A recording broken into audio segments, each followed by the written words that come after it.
that 9/11 was a false flag operation intended to authorize the doctrines and funds needed for a new level of imperial mobilization. An inside job? How dare you? Who wanted to become emperors or dictators declared emergencies, and then they said, well, they were the emperor in charge of solving the problem. It was an inside job. 9/11 was an inside. Let us never tolerate outrageous conspiracy theories. Yes, we can.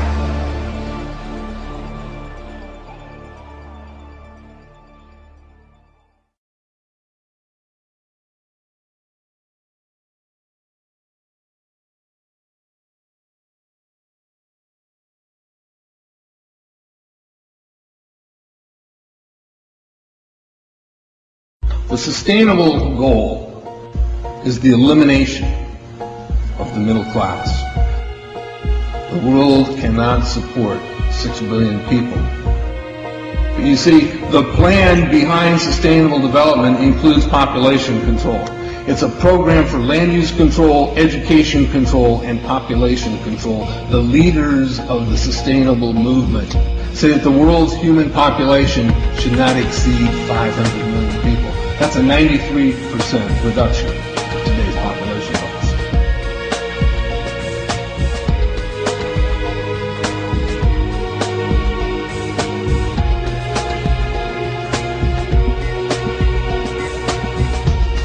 Law ever become a reality in America?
Here are your coffins, which you paid for with your tax money.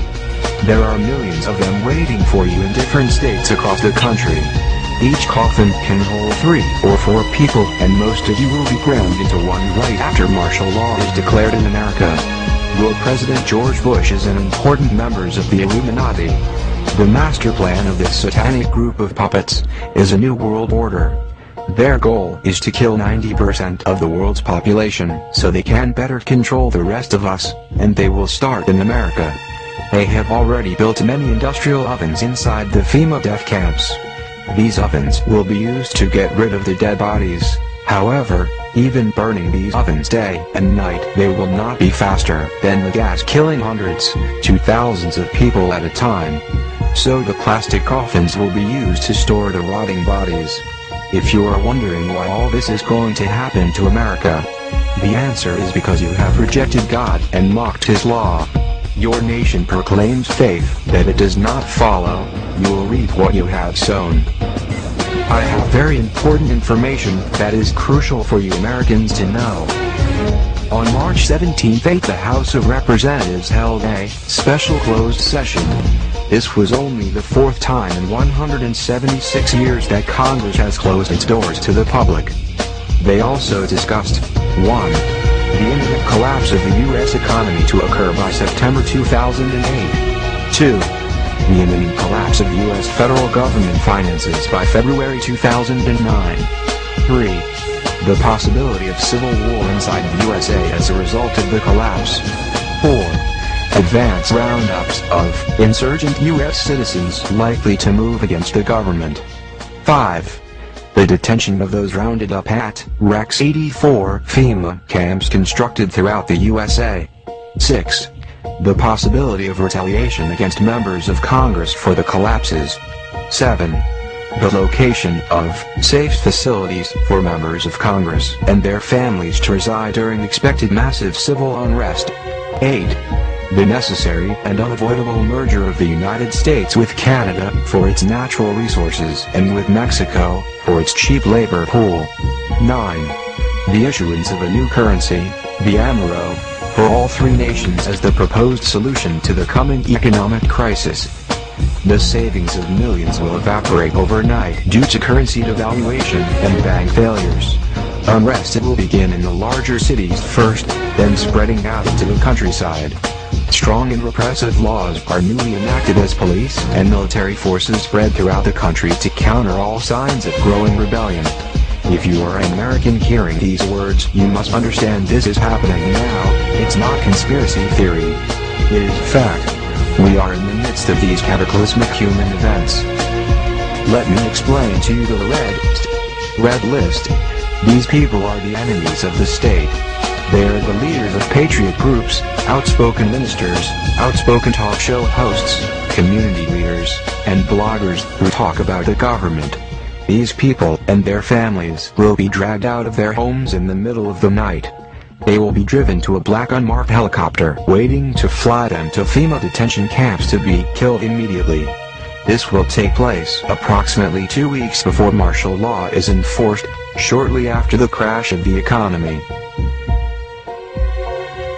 Law ever become a reality in America? Some fear any nuclear, biological, or chemical attack on U.S. territory might trigger just that.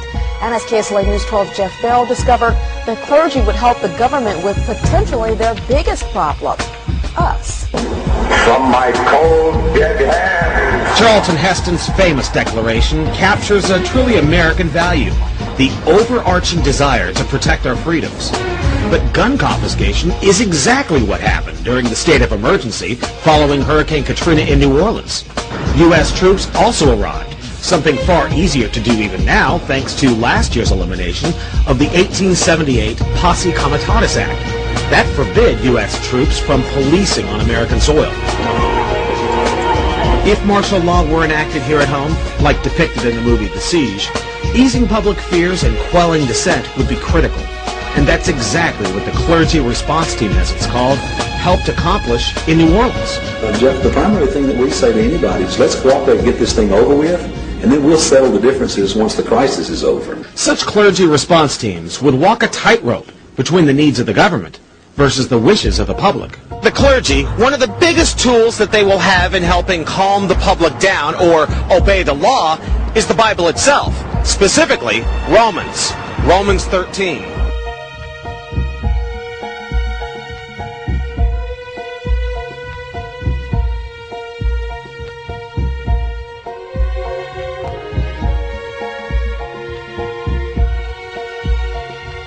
Because the government is established by the Lord, and that's what we believe in the Christian faith. That's what's stated in the Scripture.